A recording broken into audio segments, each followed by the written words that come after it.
The riverside forest on Île de la Barthelasse is a true natural treasure, but also serves as a floodplain outside the city gates. When floods occur, the river can spread out in a natural way here.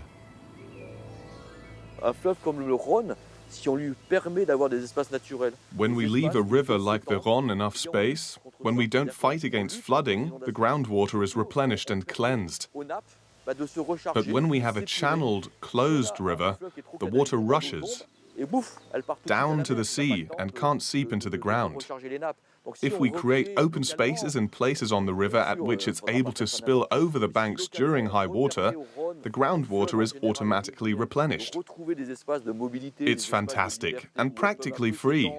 Of course, you can't do that everywhere, but in some places it is possible.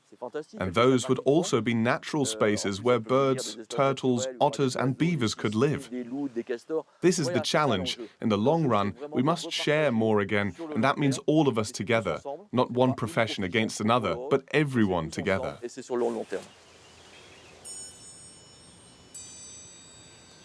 The threats to natural habitats, such as on the Île de la Barthelasse, are not visible to everyone. At times, it requires a trained eye to recognize the threats to the native flora and fauna. And it's not always human activities around the water that are directly responsible.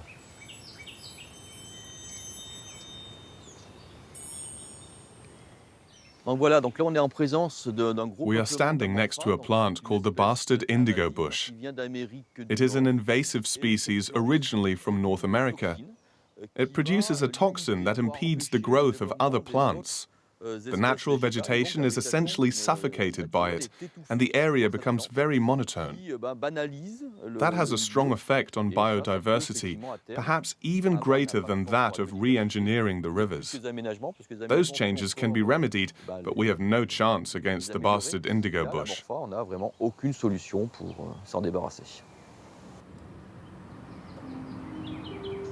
Of all French rivers, the Rhône has experienced the most substantial engineering measures. Its banks were diked starting in the mid-19th century. The waterway was tapped as a source of renewable power generation on a major scale. Power plants like Subterranean could supply entire large cities with energy, albeit at the expense of intact ecosystems. Today, Romain Brousson, environmental officer at the Compagnie Nationale du Rhône, is working on technologies aimed at bringing life back to the river. Historically, there was a great need for electricity in France, particularly for industry, in order to develop the country. And into the 1960s and 1970s, in this phase of growth, the main focus was on the economy. Toward the end of the 1970s, the environment began to play a role in legislation all around Europe. People became more and more concerned about nature, and that is when environmental protection efforts began, the restoration of habitats, and that involved the Rhône as well. Major river engineering measures often break up existing habitats. Fish like eels have to migrate for their species to survive, but dams are insuperable obstacles for them. Fish ladders are intended to help. Cameras and computers are monitoring whether the project is a success.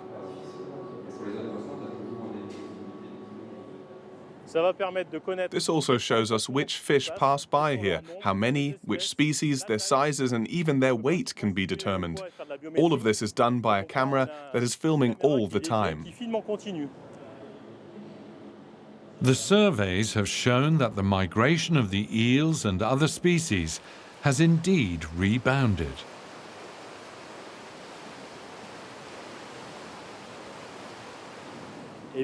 The special thing about this system is that parts are transparent and work in both directions, upstream and downstream. That also helps us learn more about the fish. Beaucaire, further south, also produces renewable energy from hydropower. After a sharp decline in fish populations, they experimented with support structures for the underwater world. The fish ladder in Beaucaire is a steep affair. To enable the eels to climb it, the ramp was equipped with brushes that give the fish something to hold. Once at the top, they land in a water tank. Employees of the Compagnie Nationale du Rhône empty it at regular intervals. Buckets and plastic basins serve as transport containers for the young eels.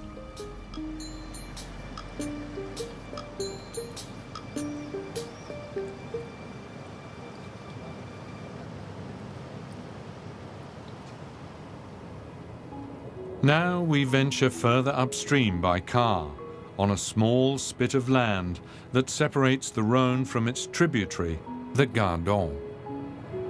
The idea is to release the eels at a safe distance from the hydropower plant.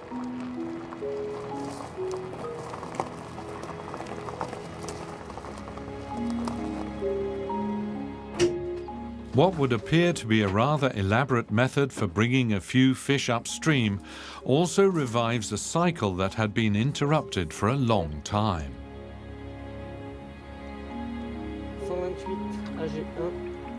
But before the eels can go back into the water, the length, weight and age of every animal is recorded for science and statistics. Meanwhile, a narcotic in the bucket calms the eels so they don't flop out. 128 AG1, 154. Now the eels are released, in the hope that as many of the young eels as possible will make it to the North Sea and back. It may not be natural, but it is perhaps a compromise between the needs of our civilization and those of an intact environment. On a toujours une définition du terme sauvage. There's always this term wild, but what does a wild river actually mean? There are people in every country in the world who live on rivers. And suddenly the river gets use, its banks are settled and built on, infrastructure is created. So the wild, meandering river becomes cultivated by the hand of humanity.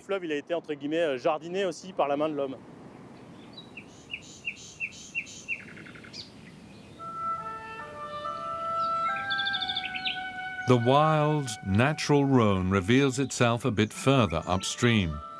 In the past, many curvy sections were cut off as the main channel was straightened. Some have long since dried out, while others are gradually being turned into nature reserves. An oxbow lake south of Camargue was separated in 1976. This patch of nature is now called Plein d'eau de Riverside and is a small paradise.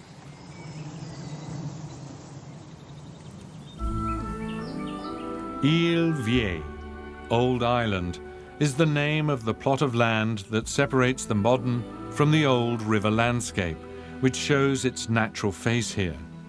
The area is rich in animal and plant species, and just how important wetlands can be for river landscapes is abundantly clear.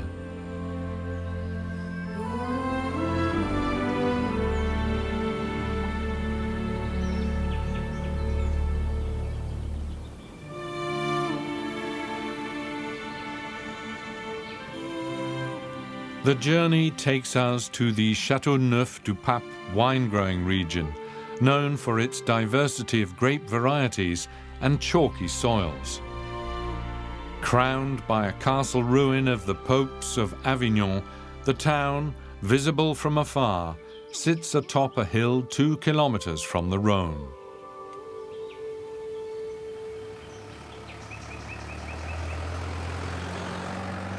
The Brunel family have been wine growers since the 17th century.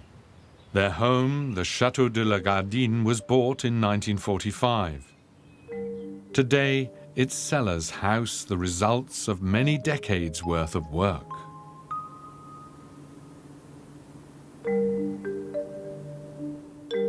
Patrick Brunel and his people grow grapes on 52 hectares of land. The quality of their wines and the knowledge that is passed down from one generation to the next have made the estate one of the most important in the region. Many quality wines do originate in the vicinity of rivers, such as the Bordeaux, the wines of the Loire, and ours here. It is believed that the slopes of the river valleys have a greater diversity of soils, which in some cases can differ from one bank to the other. Take Châteauneuf-du-Pape, for example. The Mourvèdre grape is a variety that really likes to grow on the water, especially when the mornings are foggy and a bit cool. The masses of water also ensure a balanced temperature.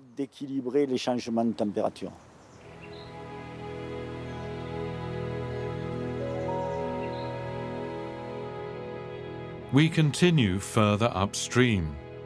The Rhône transport route crosses paths with the motorway and the TGV high-speed train here. A few kilometers to the north, Pont Saint-Esprit, the gateway to the Ardèche. The town lies at the foot of the Massif Central, through which the Ardèche River wends its way. Here in Pont Saint-Esprit, the wild waterway joins the Rhône.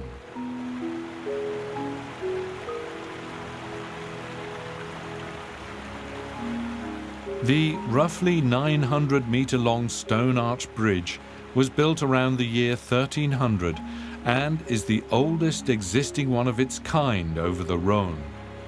Our route now follows the Ardèche to the left, upstream, into the mountains.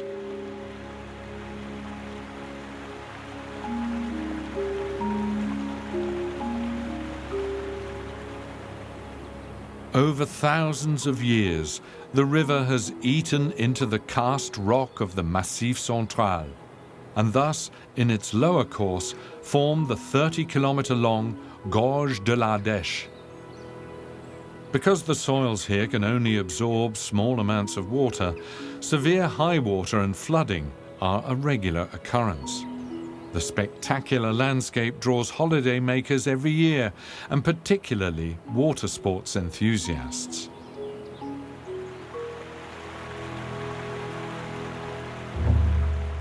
One family with deep local roots is among the pioneers in tapping the sporting potential of the Ardèche. The Pêchiers seem to have been born with their feet in the water, winning countless trophies for their homeland in the sport of kayaking.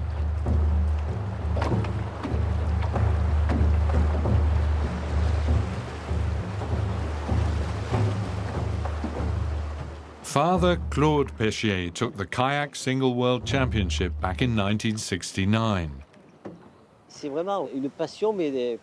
It's truly a passion, or rather a symbiosis. For us, the river is part of our inner equilibrium. We have to be close to the river, hear it, smell it.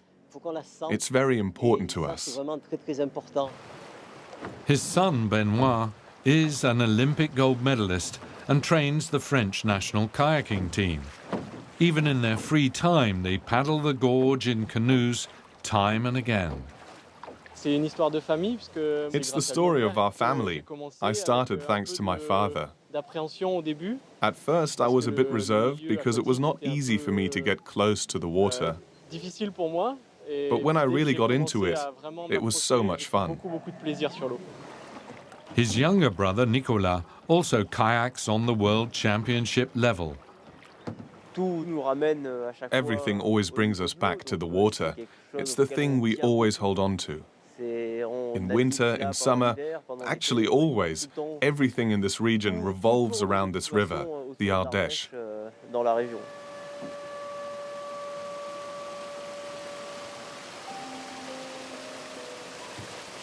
The Ardèche is my great love.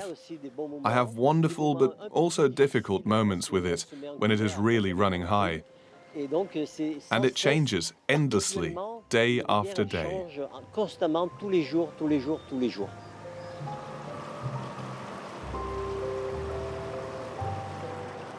The Ardèche is exactly what people find enthralling about Waterways, an untamed force of nature.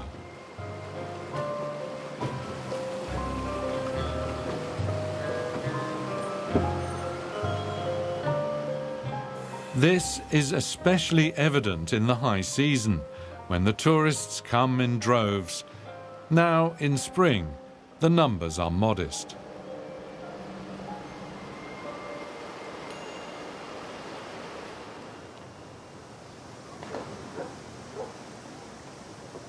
But the famed stone arch Pont d'Ardèche in particular, the symbol of the region, is a mass attraction in the summer. The yearning for nature is powerful.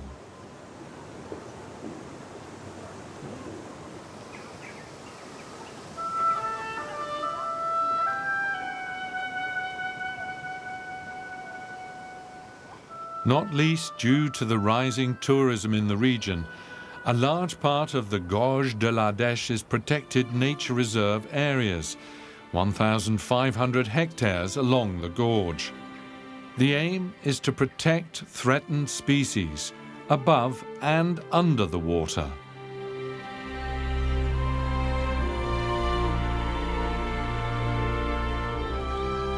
Anne-Cécile Monnier is one of the people working to protect biodiversity in the Ardèche. The professional diver has been hired by the Anglers Association Pêche de l'Ardèche to monitor the stocks of trout. As a river biologist, I study aquatic life in the rivers and make underwater recordings, photographs and videos. I make the great diversity under the surface of our waterways visible and public so that we can learn to appreciate these habitats. Many divers travel to the coral reefs of the Earth's oceans to capture spectacular images. But Anne-Cécile Monnier is drawn to the exotic wonders of local waters. I started with underwater pictures taken with a camera inside of this casing and then continued on to videos. The publication of photos and short films shows that people are truly astonished by the unknown diversity in our rivers.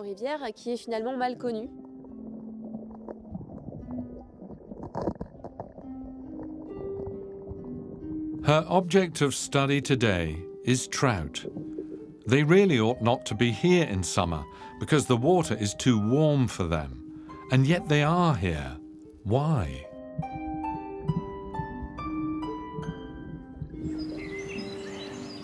This question spurred the Anglers Association to launch a larger investigation.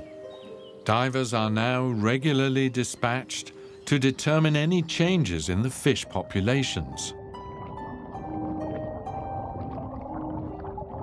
We are at an unusual place here, because in this part of the Ardèche, the water gets quite hot in summer, and trout don't like that.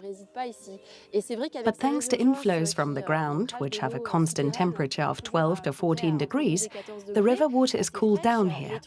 In these basins, the trout can survive even in summer, although they are not very deep. These pools are the habitat in this section of the river.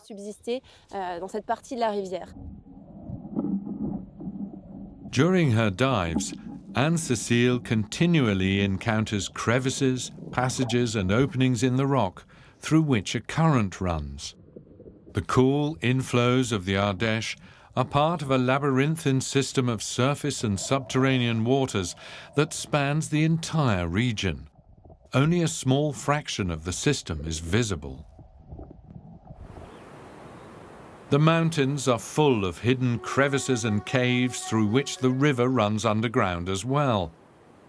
For instance, at the beginning of the gorge, in the Grotte Saint-Marcel, here peculiar rock formations lie hidden in eternal darkness.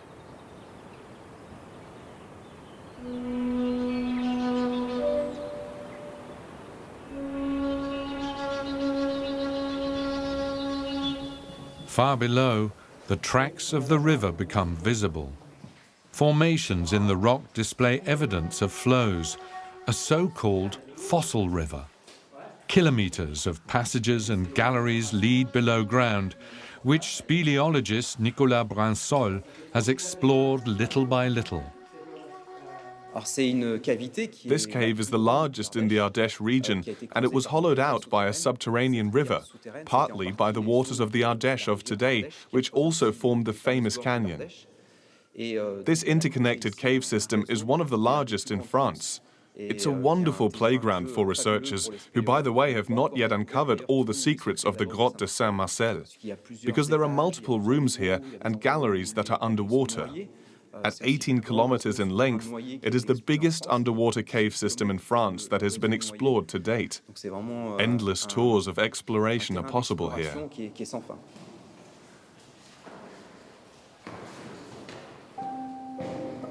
The Ardèche River has cut the circuitous cave system into the over 100-million-year-old limestone. Odd formations emerged in the hollow spaces, deposits of the calcium-containing water constantly dripping from the ceiling. Known as stalagmites and stalactites, the formations grow roughly 1 centimeter in 100 years.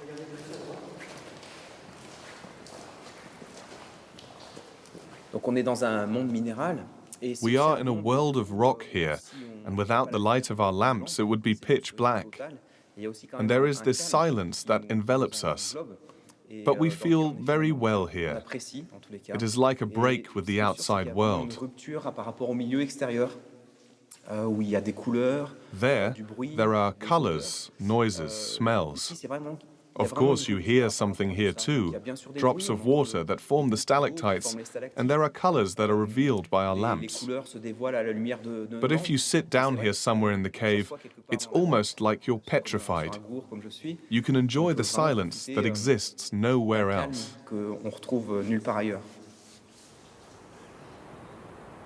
The residents of the Ardèche region knew nothing of the over 50-kilometer-long world beneath their feet.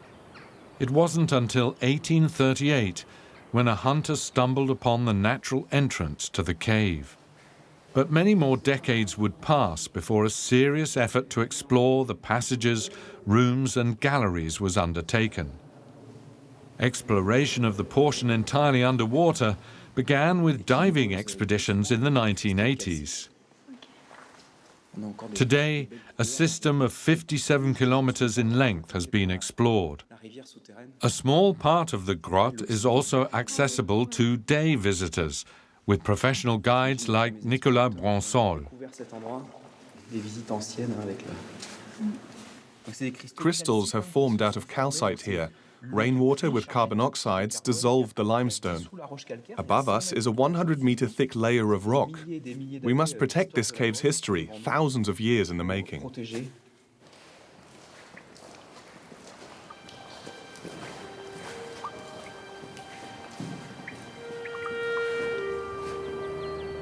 Having emerged from the subterranean world, the aquatic journey proceeds through the Massif Central. From the Ardèche, the route branches into a river even wilder and more pristine. The Beaume, a perfect character contrast to the straightened Rhône.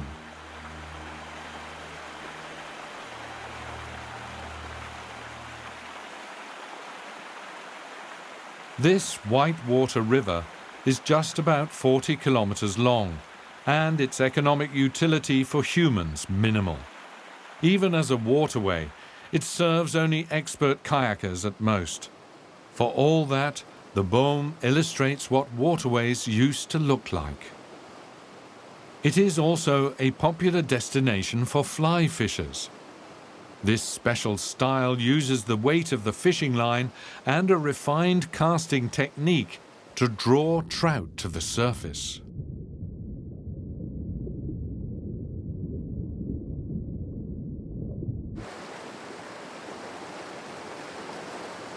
The bait, called flies, mimic insects and are made of fur, feathers or plastic. Tying these imitation flies is a discipline in its own right and a time-consuming hobby.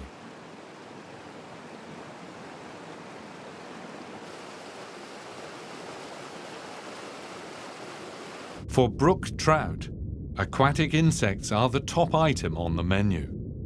The angler's flies, dancing on the surface, imitate an insect laying eggs.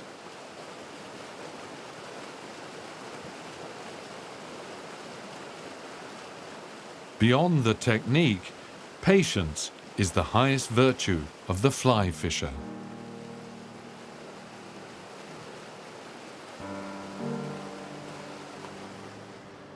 Only 7% of French waterways are in a pristine condition, and that is actually quite high by international standards. The Beaume is a great example. Along the travel route through the south of France, we find the full range of what we call waterways. From the Rhône Delta in the Camargue to the perfectly engineered Rhône, the canyons of the Ardèche, and the wild Beaume. The question of what types of waterways we have and need in Europe is as pressing as ever.